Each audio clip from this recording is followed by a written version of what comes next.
Yellow tennis shoes in the dirt, a bullet to the back of the head, and a killer's twisted signature left at the scene. For 37 years, she was nobody, just Jane Doe in a file that grew colder with every passing decade. But in 2019, science did something impossible.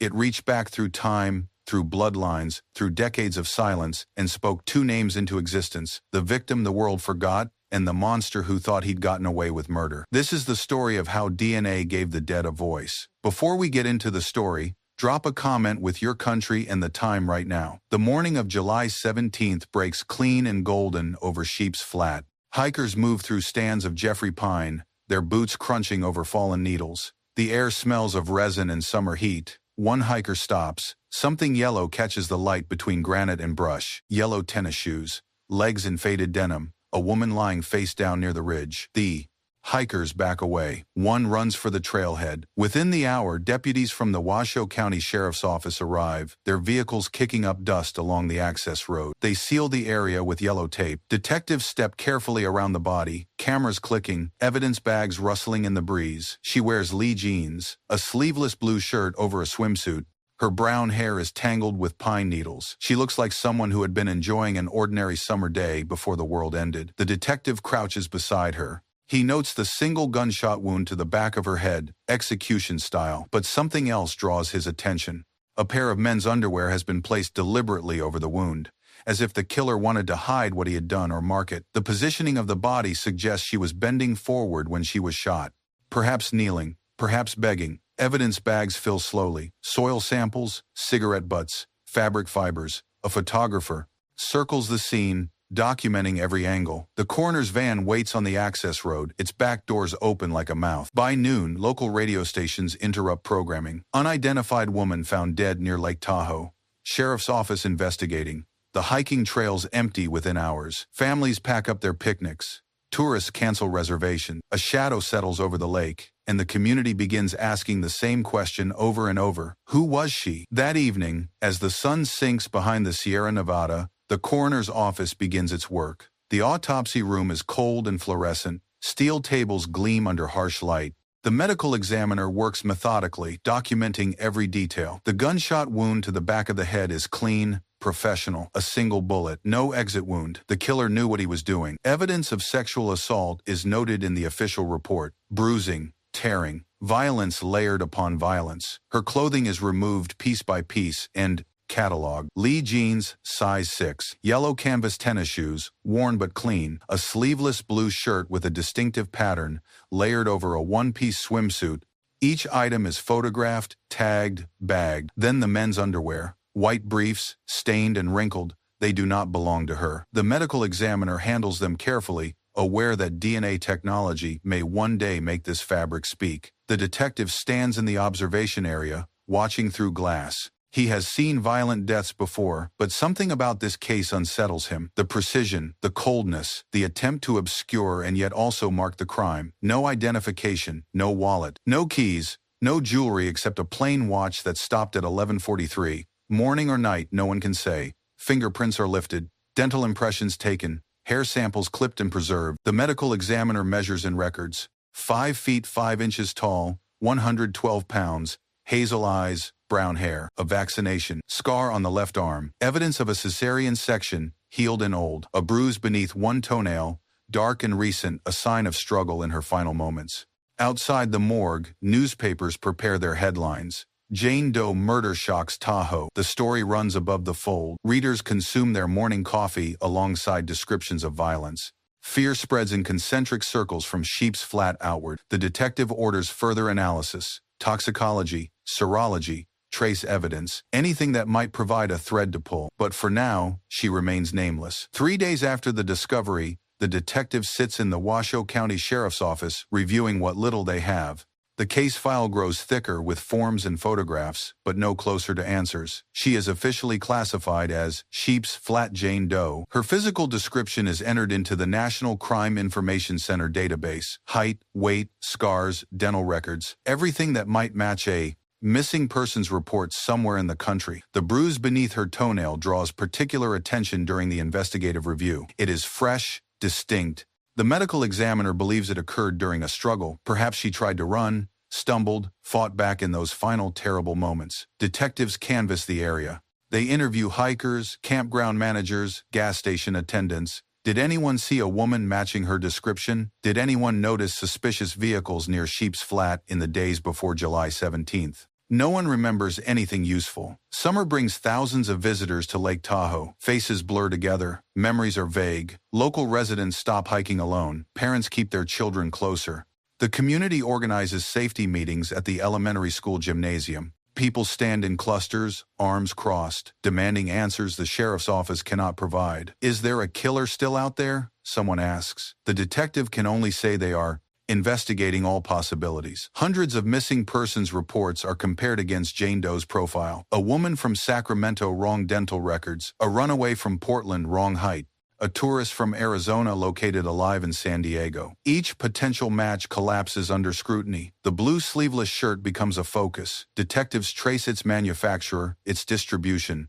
The pattern was sold exclusively along the West Coast, California, Oregon, Washington. Stores from San Diego to Seattle carried the line that summer, but no purchase records exist. Cash transactions leave no paper trail. Weeks pass. The case begins to cool. Tips dwindle. The media moves on to other tragedies. Jane Doe fades from the front page to the back, then disappears entirely. By late autumn, her file is moved to a cabinet marked cold cases. The label reads, Unidentified female, Washoe County, July 1982. The 1980s blur into the 90s. Technology advances slowly. DNA testing becomes available to law enforcement, but the databases remain small. The match is rare. The detective retires. New investigators inherit the file. In 1996, a cold case unit detective reopens Jane Doe's file. He orders DNA extraction from preserved tissue samples. The process is expensive and time-consuming. Results take months. A partial profile emerges, enough to confirm her genetic markers, but not enough to match against anyone in the combined DNA index system. CODIS holds profiles of convicted offenders, but Jane Doe is a victim, not a criminal. Without a family reference sample, the DNA sits idle information without context. The detective tries again with dental records. He contacts missing persons units across 12 western states. He sends Jane Doe's photographs to forensic artists who create facial reconstructions from skull measurements. The reconstructions are distributed to newspapers and television stations. A few calls trickle in.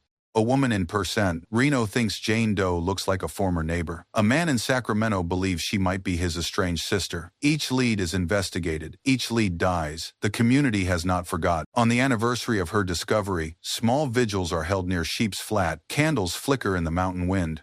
Strangers leave flowers and handwritten notes. Rest in peace, Jane Doe. You are not forgotten. But memory is not identification. The years continue their slow march. By 2000, the case file is digitized, photographs scanned, reports converted to searchable PDFs. The process preserves information but provides no breakthroughs. Jane Doe remains Jane Doe. Detectives come and go. Some spend weeks on her case before frustration wins. Others glance at the file and move on to crimes with witnesses, with evidence, with hope. Budget constraints limit advanced forensic work. DNA retesting costs thousands of dollars. Genetic genealogy exists only in academic papers, not in practical application. By 2010, the case is functionally dormant, open but inactive, a name in a database, a box on a shelf, a story the forest keeps.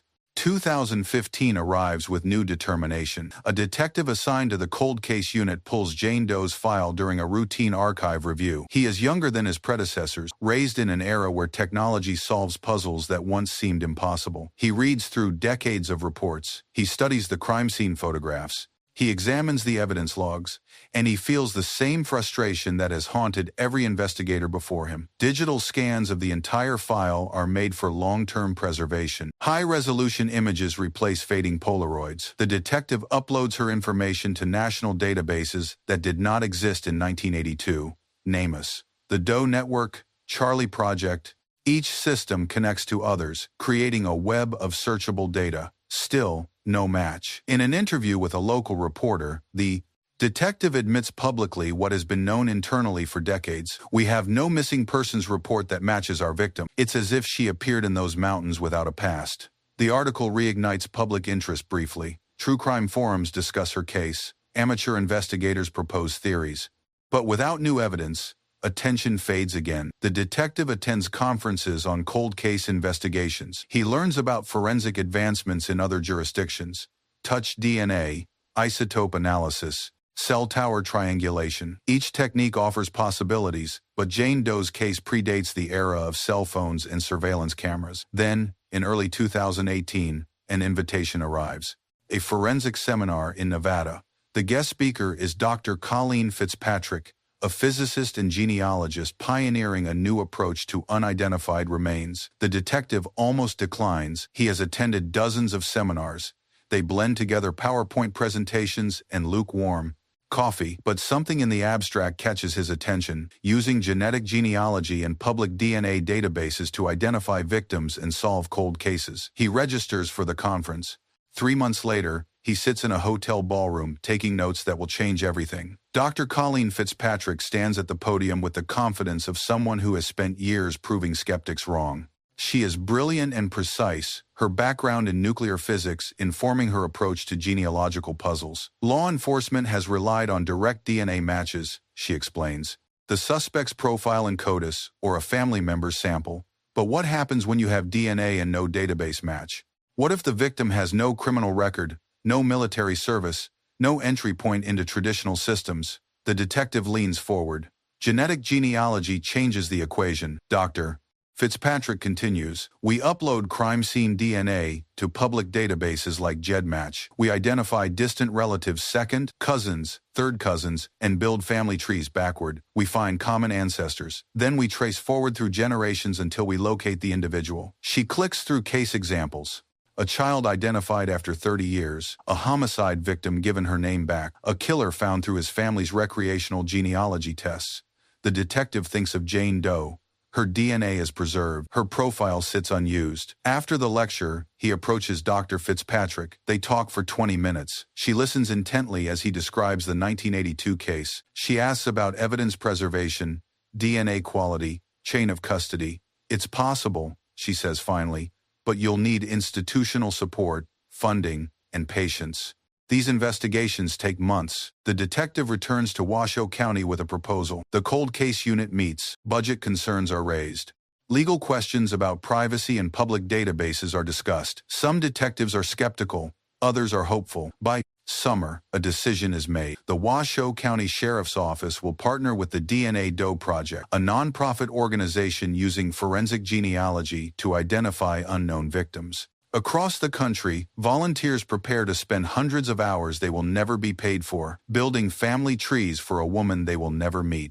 The file labeled Sheep's Flat Jane Doe begins moving again after decades of stillness. Late 2018, a laboratory receives bone samples from Jane Doe's remains. DNA extraction begins using techniques developed long after her death. The process is delicate. Decades of environmental exposure degrade genetic material, but enough survives. A usable profile emerges. It is uploaded to GEDmatch, a public database where people share their DNA results to find relatives, trace ancestry, understand their heritage.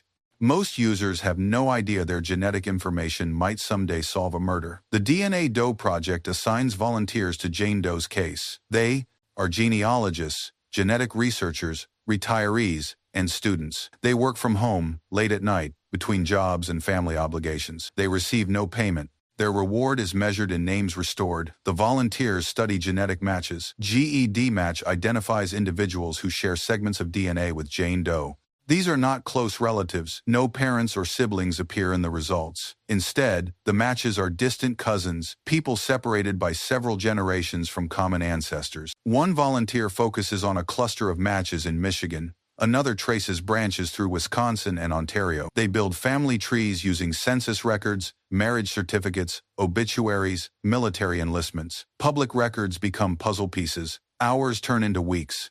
The volunteers communicate through encrypted emails and video conferences. They compare notes, verify sources, correct errors. Genealogy is meticulous work. A single wrong connection can send an investigation down. Generations of false leads. A breakthrough arrives quietly. Multiple genetic matches trace back to a Michigan family named Silvani. The common ancestors are John and Blanche Silvani, Italian immigrants who settled in Pontiac in the early 20th century. The volunteers work forward from John and Blanche.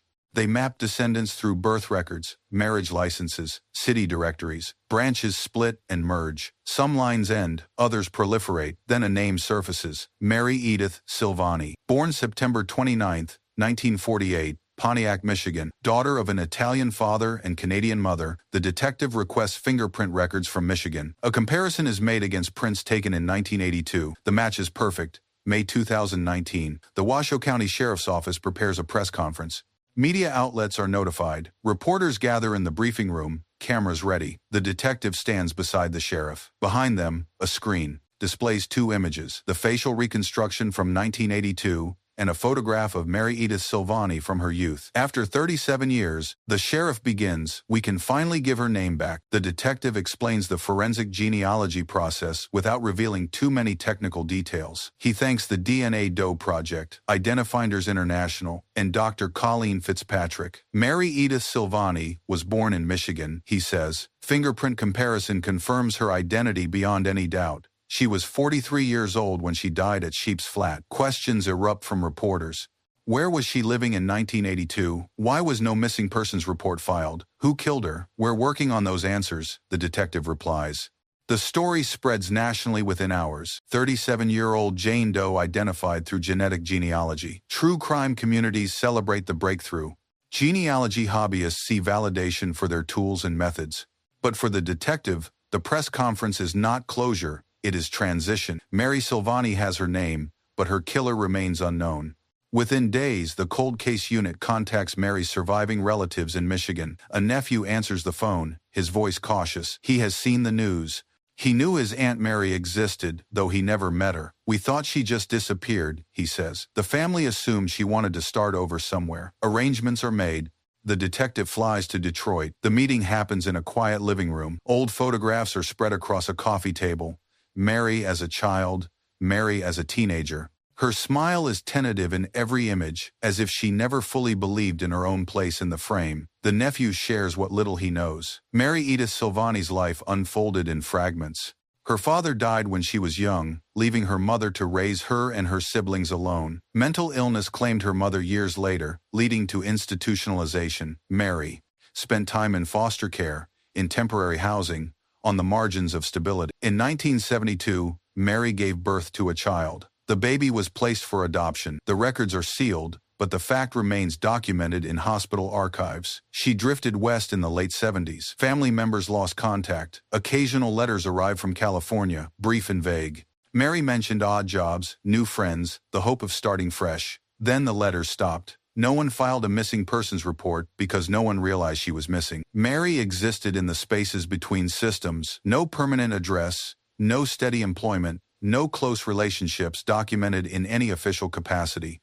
The nephew shows the detective a photograph from 1980. Mary stands beside a car, somewhere in California. She wears jeans and a casual shirt. Her expression is guarded but not unhappy. "Do you think she knew she was in danger?" the nephew asks.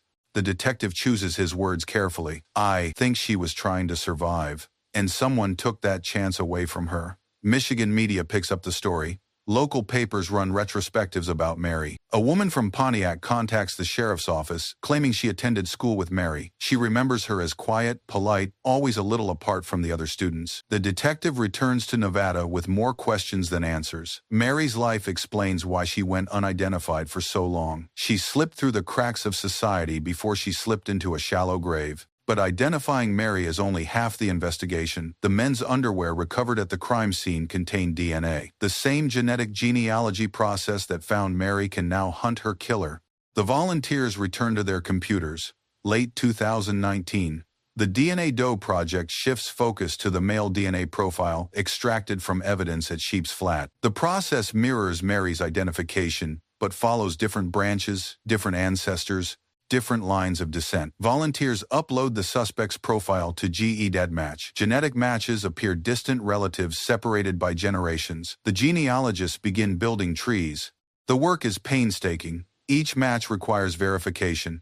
Birth records are cross-referenced. Death certificates are examined. Family trees sprawl across digital whiteboards, connecting names and dates and places. One volunteer notices a pattern. Several matches trace back to families in Texas. The common ancestors lived in Bexar County in the early 20th century. The volunteer follows the lines forward, generation by generation. Weeks pass, progress is slow, some branches lead nowhere. Others split into so many descendants that verification becomes overwhelming. Then, a name emerges from the tangle of data. A man born in Texas in 1946.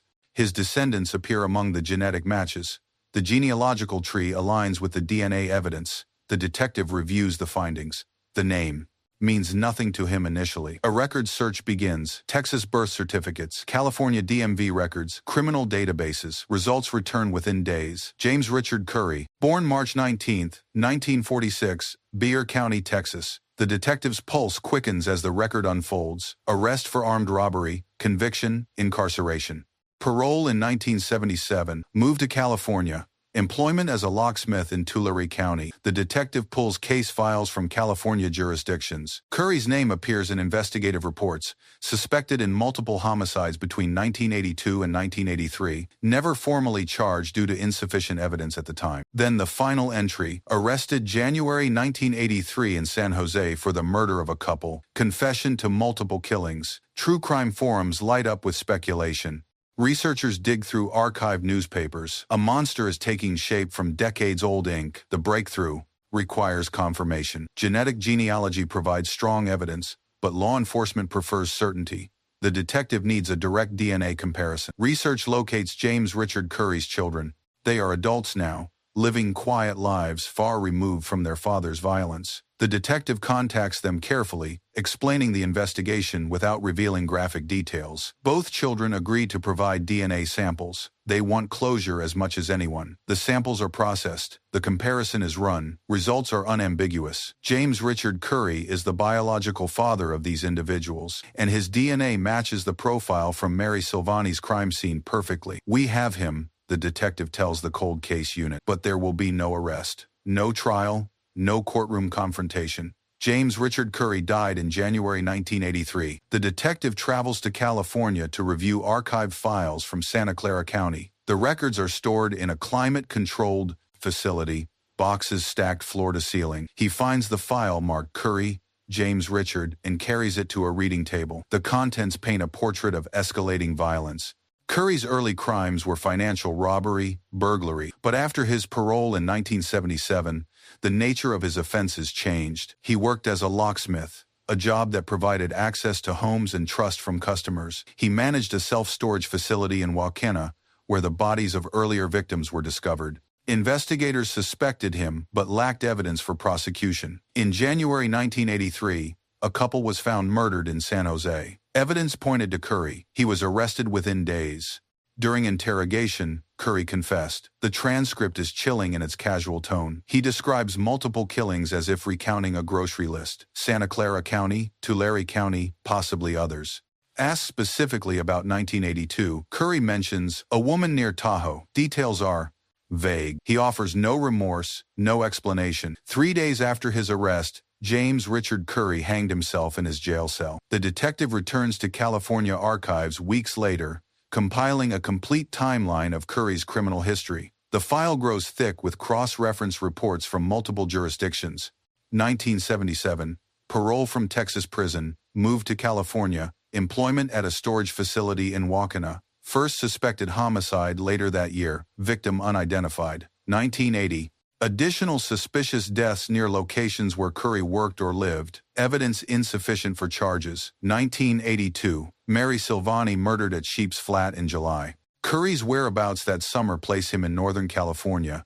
No alibi, but no evidence connected him to the crime at the time. 1983, January. Arrested for double homicide in San Jose. Confesses to multiple murders spanning several years. The storage facility in Waukena becomes a focus. Detectives from Tulare County reopen cases from that period. Curry's access to storage units allowed him to conceal evidence, possibly bodies. Some units were rented under false names. Records from 1977 are incomplete. Reporters uncover archive stories. Locksmith Slayer confesses to murders. The headlines are sensational, the details sparse.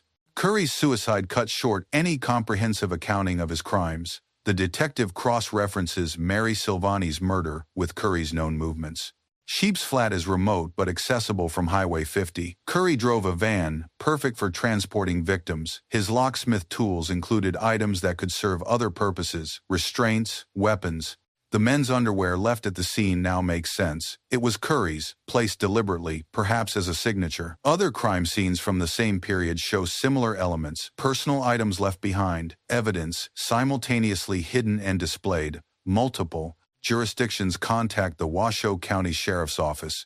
Could Curry be responsible for other cold cases? The detective coordinates information sharing. DNA evidence from unsolved murders is compared against Curry's profile where samples exist. Some matches, others remain inconclusive. The full scope of Curry's violence will never be fully known. January 1983, the reconstructed timeline paints the final weeks of James Richard Curry's life. He is living in the Bay Area, working occasional locksmith jobs, moving between cheap motels. On an unspecified date, he encounters a couple. What transpires next is documented in police reports. The couple is found murdered in their San Jose home. Signs of forced entry, evidence of robbery. Witnesses place Curry near the scene. His van is spotted. A neighbor remembers a locksmith working on a nearby unit the day before the murders. San Jose police obtain a warrant. Curry is arrested at a motel. He does not resist. During interrogation, detectives expect denials. Instead, Curry talks. The confession unfolds over hours, recorded on aging cassette tapes that the detective listens to decades later in a California evidence room. Curry's voice is flat, emotionless. He describes the San Jose murders in detail. Then he mentions others: a woman near Tahoe, victims in Tulare County. He speaks as if recounting a work history. Asked why, Curry offers no satisfying answer. "It was easy," he says at one point. "They trusted me." The interrogation ends. Curry is placed in a holding cell. Charges are prepared. Prosecutors anticipate a high-profile trial. 3 days later, a guard finds Curry hanging from a bedsheet. The suicide note is brief. Archived copies show cramped handwriting. Curry mentions demons in Tahoe and too many to count. Whether he means victims or sins, no one can say. His death closes any possibility of trial. Victims' families are denied courtroom confrontation. Questions remain unanswered. News coverage from 1983 treats Curry's death as convenient for a justice system overwhelmed by his potential trial. "Locksmith killer dies in custody," the headlines read. Then the story fades. For decades, Curry exists only in archive files. His victims remain statistics, until forensic genealogy resurrects his name and finally connects him to Mary Silvani. The detective sits in the Washoe County Cold Case Unit, surrounded by evidence logs and photographs. Decades of investigation have led to this moment, a case solved not through traditional detective work, but through science unimaginable in 1982. The evidence is cross-referenced one final time. Mary Silvani's DNA profile matches her Michigan relatives. James Richard Curry's DNA profile matches his children and the biological material recovered at Sheep's Flat. The genetic genealogy process is validated by traditional forensic methods. The detective prepares the final case report. He documents every step: the initial discovery in 1982, the decades of dead ends, the breakthrough via GEDmatch, the confirmation through fingerprints and DNA, both victim and suspect identified through forensic genealogy. The achievement is rare in American law enforcement. Only a handful of cases have accomplished dual identification using genetic databases. The sheriff reviews the report. Legal advisors confirm the findings meet evidentiary standards. Though no trial is possible, the case can be officially closed. A press conference is scheduled. Media outlets are notified. The story is about to become public knowledge beyond the initial identification of Mary Silvani. Public reaction begins building before the announcement. True crime communities discuss rumors of a major breakthrough. Genealogy forums buzz with speculation about techniques used. The detective reflects on the investigation's human cost. Decades of families not knowing. Years of investigators frustrated by limitations of their era's technology. The persistence required to keep a cold case alive when budgets and attention fade. He thinks about Mary Silvani, who lived and died in obscurity until science gave her name back. He thinks about the DNA Doe Project, volunteers who spent over 2,000 hours building family trees for strangers. Justice has been served, but not in the traditional sense. There will be no verdict, no sentencing, no moment of courtroom drama. Only the satisfaction of answering questions that haunted a community for nearly 4 decades. The file is closed. The label changes from unidentified female to Silvani, Mary Edith homicide, solved. The press conference takes place on a bright morning in the Washoe County Sheriff's Office briefing room. Television cameras line the back wall. Reporters fill the front rows. The detective stands at the podium beside the sheriff and representatives from the DNA Doe Project. We are here to announce the resolution of a case that began in July 1982. The sheriff begins. Through forensic genealogy and the dedication of volunteer genetic researchers, we have identified both the victim and the perpetrator. The detective explains the process.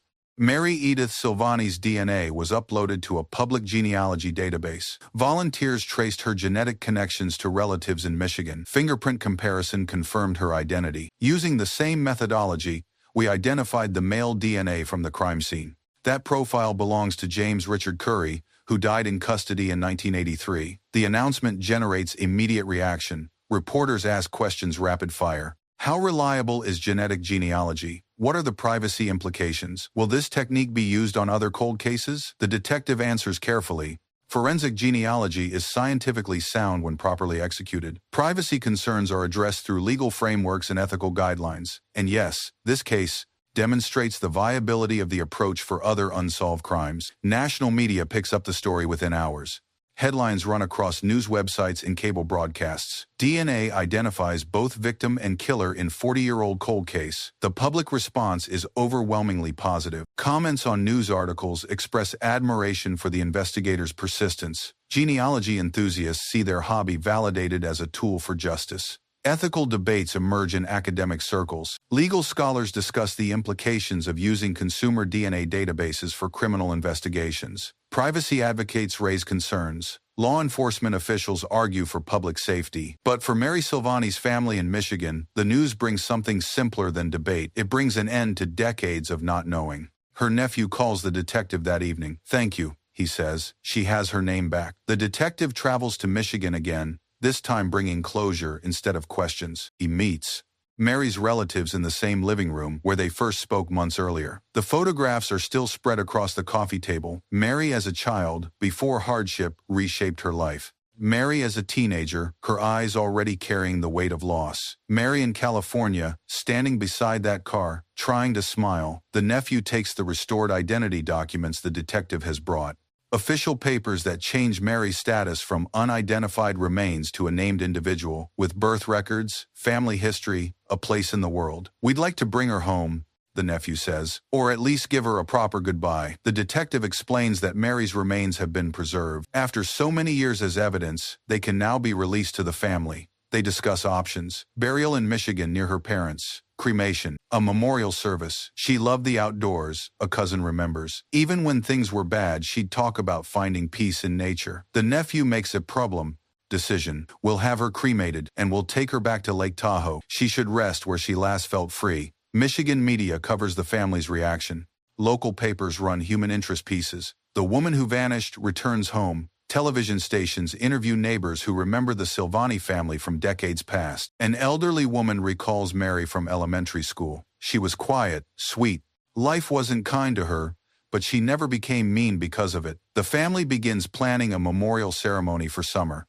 They invite the detective, the DNA Doe Project volunteers, anyone who helped restore Mary's identity. The nephew sorts through old family papers, looking for anything that might have belonged to Mary. He finds a letter she wrote in 1978, postmarked from Sacramento. The handwriting is careful, the words hopeful. "I'm doing better," she wrote. "I think I've finally found a place where I can start over." The detective reads the letter and feels the full weight of what was stolen. Not just Mary's life, but her future. The fresh start she never got to complete. The family frames the letter. It will be displayed at the memorial. June arrives with clear skies over northern Nevada. The memorial ceremony is planned for Sheep's Flat, the location where Mary was found 37 years earlier. The site has changed little. Jeffrey pines still tower overhead. Granite outcrops still catch the morning light. But now, a small gathering of people assembles near the trail. The detective attends in civilian clothes. Members of the cold case unit stand respectfully to one side. Representatives from the DNA Doe Project have traveled from across the country. Dr. Colleen Fitzpatrick is there, her presence a testament to the science that made this day possible. Mary's family arrives carrying a simple wooden box containing her ashes. The nephew holds it carefully, as if Mary herself were fragile. A local minister speaks briefly about lives lost. and lives remembered. No formal eulogy, Mary's story speaks for itself. The DNA Doe Project volunteers are acknowledged. One volunteer, who spent over 400 hours building Mary's family tree, speaks quietly. "We do this work because everyone deserves to be remembered by name. Mary was never just a Jane Doe to us. She was a person waiting to be found." The family unveils a small bronze plaque that will be mounted on a nearby boulder. It reads, "Mary Edith Silvani, September 29, 1948, July 1982, remembered, restored, at peace." The ceremony concludes. The nephew opens the wooden box. Mary's ashes are scattered across the hillside, carried by the mountain breeze toward the lake below. Local television covers the memorial. The footage shows faces marked by tears and relief. The story runs that evening with the headline, "Jane Doe, No More Family Says Goodbye After Decades." Community members who attended the original vigils in the 1980s return. They leave flowers at the base of the plaque. One woman places a pair of yellow tennis shoes, a tribute to the detail that first identified Mary's presence in these mountains. The site becomes briefly a place of pilgrimage for true crime followers and genealogy enthusiasts. At the DNA Doe Project headquarters, Mary Silvani's case is added to the organization's official list of successful identification. The case file becomes a teaching tool for training new volunteers. Dr.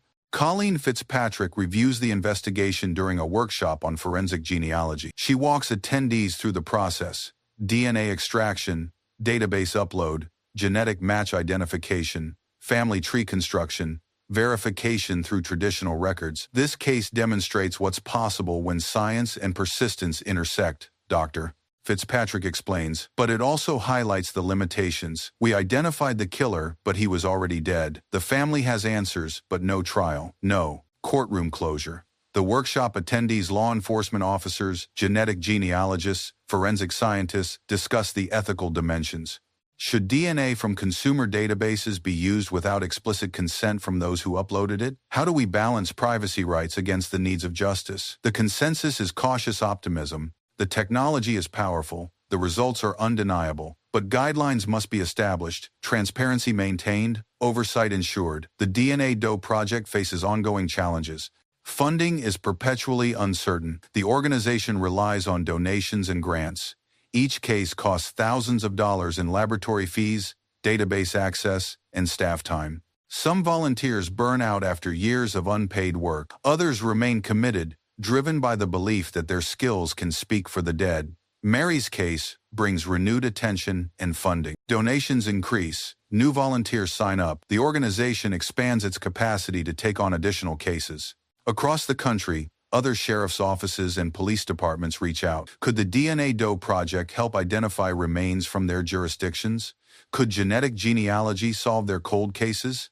The answer is always the same: possibly, if the evidence is preserved, if the DNA is viable, if the family trees can be constructed. The forensic genealogy community celebrates Mary's identification as proof that no case is too old, no victim too forgotten. The Washoe County Sheriff's Office presents Mary Silvani's case at a national law enforcement symposium focused on cold case investigations. The detective stands before an audience of officers, detectives, and forensic specialists from across the United States.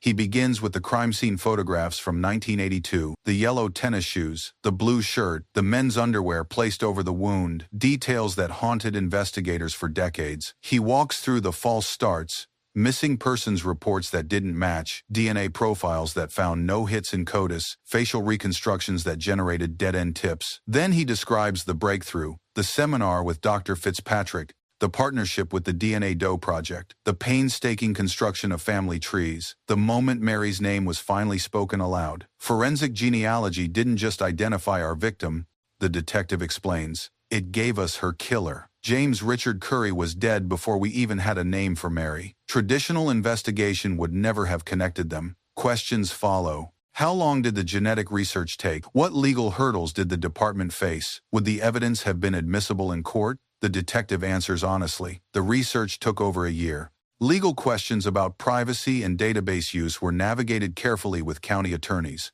And yes, the evidence would have been admissible. Genetic genealogy provides investigative leads, which are then confirmed through traditional forensic methods. New training protocols emerge from the symposium. Law enforcement agencies begin incorporating genetic genealogy into cold case procedures. Some departments hire genealogists. Others partner with non-profit organizations like the DNA Doe Project. The field evolves rapidly. Within 2 years of Mary's identification, dozens of cold cases are solved using similar techniques. The Golden State Killer case in California, the Bear Brook murders in New Hampshire. Unidentified victims from across the nation are given their names back. Mary Silvani's case becomes a foundational example, cited in training materials and academic papers. Late evening in the cold case unit, the detective works alone, the building quiet around him. He has reopened Mary Silvani's file one final time before it is permanently archived. He spreads the materials across his desk. Crime scene photographs from 1982, their colors faded but details still sharp. The autopsy report with its clinical language describing violence. Evidence logs documenting every item collected from Sheep's Flat. Beside these are newer documents, DNA reports, genetic genealogy charts, correspondence with the DNA Doe Project, the fingerprint comparison that confirmed Mary's identity, and photographs of James Richard Curry, mugshots from various arrests. A driver's license photo showing an unremarkable middle-aged man. Nothing in his appearance suggests the monster beneath. The detective finds Curry's suicide note in the California file. The mention of demons in Tahoe has always troubled him. Was Curry referring to Mary specifically? Were there other victims in the area, still undiscovered? He has cross-referenced unsolved cases from the same time period. Missing women, unidentified remains, cold case homicides. Some show similarities to Mary's murder. But without DNA evidence linking Curry to those scenes, they remain open questions. The detective knows he has done everything possible. Mary has been identified. Her killer has been named. The case is solved by any reasonable standard, but he also knows that true closure is a myth. Mary's family will carry their grief forever. The questions Curry took to his grave will never be fully answered. Justice delayed by 37 years cannot restore what was lost. He closes the file. The box is labeled with new information. Silvani, Mary Edith, DOB, 09-29-1948, homicide victim. Case closed via forensic genealogy, 2019. Perpetrator, James Richard Curry, deceased 1983. The detective turns off the lights and leaves the building. The case will be moved to permanent archives tomorrow. Outside, the Nevada night is clear and cold. Stars scatter across the darkness above. The following week, Mary's relatives received the final official documents from the Washoe County Sheriff's Office. Her death certificate now bears her real name instead of Jane Doe. Identity documents confirm her existence, her lineage, her place in family records. The nephew files paperwork to have Mary listed in genealogical databases and cemetery records. Even though she has no physical grave marker in Michigan, her name appears in digital memorials and family tree websites. He creates an online tribute page. Photographs of Mary from different stages of her life are uploaded. Family members contribute memories, however fragmentary. A cousin recalls Mary's kindness. A childhood friend remembers her love of reading. The page receives visits from strangers, people who followed the case, who were moved by her story, who wanted to acknowledge her restored identity. Comments appear, "Rest in peace, Mary. You are remembered. Thank you to everyone who never gave up on her. Justice may be delayed, but it still matters." The nephew sorts through remaining family possessions. He finds a small box of Mary's belongings that survived her mother's death and subsequent estate liquidation. A high school ID card. A library card from 1966, a black and white photograph of Mary holding her baby in 1972, shortly before the adoption. These artifacts are preserved. The nephew contacts local historical societies in both Michigan and Nevada, offering to donate materials related to Mary's case for educational purposes. The Michigan Historical Society accepts. Mary's story becomes part of an exhibit on forensic science advances and the human impact of cold case investigations. Media coverage continues sporadically. The anniversary of Mary's identification generates new articles. True crime documentaries request interviews with the family and investigators. The nephew agrees to some requests, declines others. He wants Mary remembered, but not sensationalized. She deserves dignity, he tells a producer. She was a person, not just a mystery. Summer arrives.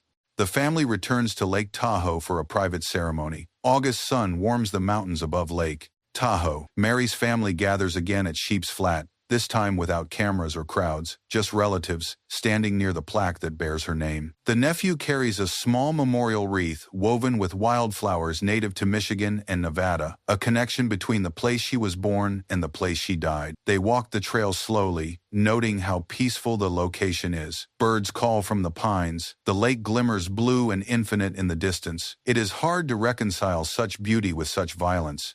A cousin speaks quietly. I hope she had a moment, before the end, when she felt safe here. The nephew places the wreath at the base of the plaque. They stand in silence. After a time, they discuss Mary's legacy. Her case changed forensic investigation. It proved that genetic genealogy could identify both victims and perpetrators.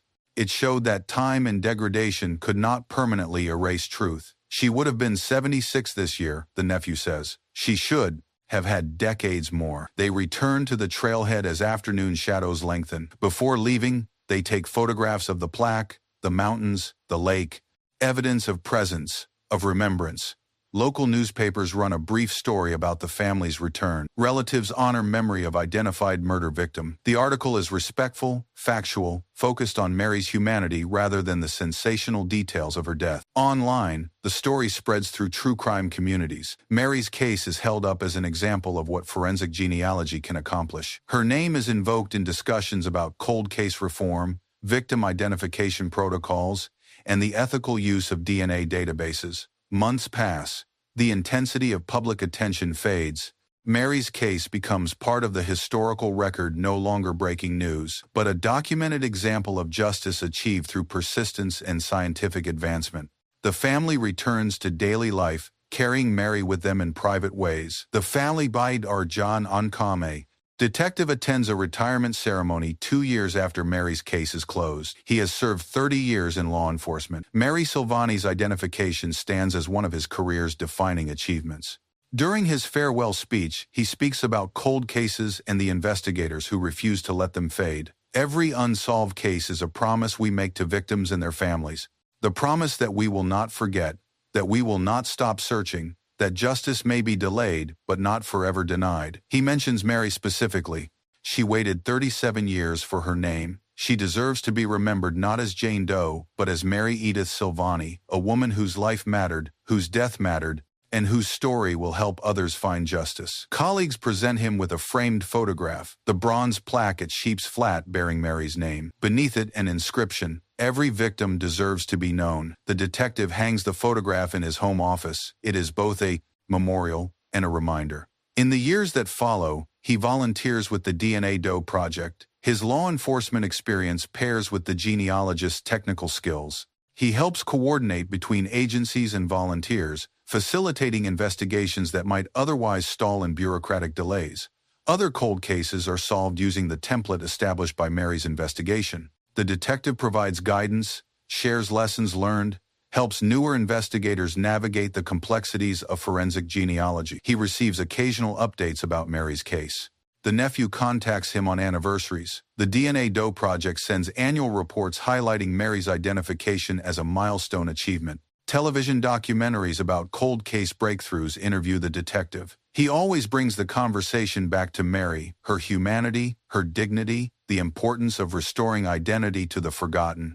Years pass, the detective ages, technology advances, more victims are identified, more killers are named, but Mary Silvani's case remains foundational, the woman who waited decades to be known. A decade after Mary's identification, the Washoe County Sheriff's Office archives are digitized for long-term preservation. Every document, every photograph, every piece of evidence from her case is scanned at high resolution. The digital archive becomes part of a national database of solved cold cases.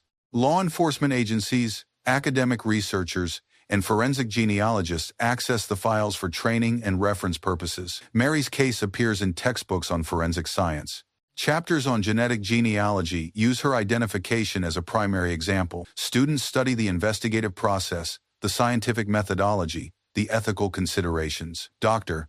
Colleen Fitzpatrick publishes an academic paper detailing the techniques used to identify Marion Curry. The paper is cited in subsequent research, contributing to the expanding field of forensic genealogy. The DNA Doe Project grows into a nationally recognized organization. What began as a small group of volunteers becomes a structured nonprofit with funding, protocols, and partnerships across the country. Mary's case is prominently featured on their website as case number 14, one of their earliest successes. In Michigan, Mary's nephew ages. He becomes a grandfather. He tells his grandchildren about Aunt Mary, the woman who vanished and was finally found. The story is passed down, preserved in family memory. The nephew maintains Mary's online memorial. He updates it with reflections on anniversaries, links to articles about forensic genealogy, photographs from the memorial ceremonies at Lake Tahoe. Strangers continue to leave comments.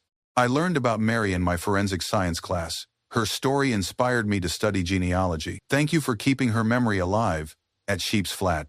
The bronze plaque weathers but endures. Hikers pause to read it. Some know the story, others look it up on their phones, standing on the trail, learning about the woman whose death in this beautiful place led to a revolution in how cold cases are solved. Mary's legacy extends beyond her own identification. Every victim subsequently named through forensic genealogy walks a path she helped create. The sun sets over Lake Tahoe, painting the water in shades of amber and rose. The mountains darken against the sky. The trail at Sheep's Flat is empty now, the hikers gone home. The bronze plaque catches the last light. Mary Edith Silvani, the name that replaced Jane Doe after 37 years of silence. In Michigan, her nephew sits in his living room, looking through the photographs one more time. Mary as a child, young and hopeful. Mary as a teenager, already touched by loss. Mary in California, trying to build something new. He thinks about the detective who never gave up, the genealogist who worked for nothing but the satisfaction of restoring a name, the scientists who developed techniques that seemed impossible decades ago. He thinks about his Aunt Mary, who survived poverty and homelessness and heartbreak, only to have her life stolen by a monster who faced no earthly justice. But Mary has something now that she lacked for 37 years. She has her name, she has her story. She has a place in the historical record and in the memories of people who never knew her but honor her nonetheless. The case file sits in the Washoe County Archives, no longer active but permanently preserved. The evidence boxes rest in climate-controlled storage. The DNA samples that spoke across decades are cataloged and secured. Other cold cases remain open. Other victims still wait for identification. Other families still search for answers. But Mary's case proves that time cannot bury truth forever, that patience and science and human dedication can resurrect what seemed irretrievably lost. The lake darkens. Stars emerge. The mountains stand silent and eternal. Mary Edith Silvani rests in the place where she last walked freely, her ashes scattered across the same earth that held her secret for so long. She is no longer Jane Doe. She is Mary, remembered and restored. Justice arrived late, incomplete, imperfect, but it arrived. And in a world where so many cases remain forever unsolved, where so many victims remain forever unnamed, that arrival matters profoundly. The story ends not with triumph, but with quiet acknowledgement. The work continues, the forgotten wait, and investigators carry forward the promise that every victim deserves their name, their dignity, their place in memory. Somewhere in Nevada, a new cold case file is opened, another mystery, another victim waiting. And somewhere, volunteers are already building family trees, searching databases, refusing to let time win. Because Mary Silvani taught them that no case is too cold, no victim too forgotten, and no amount of time too long. The forest keeps its secrets, but science, persistence, and human compassion can make it speak.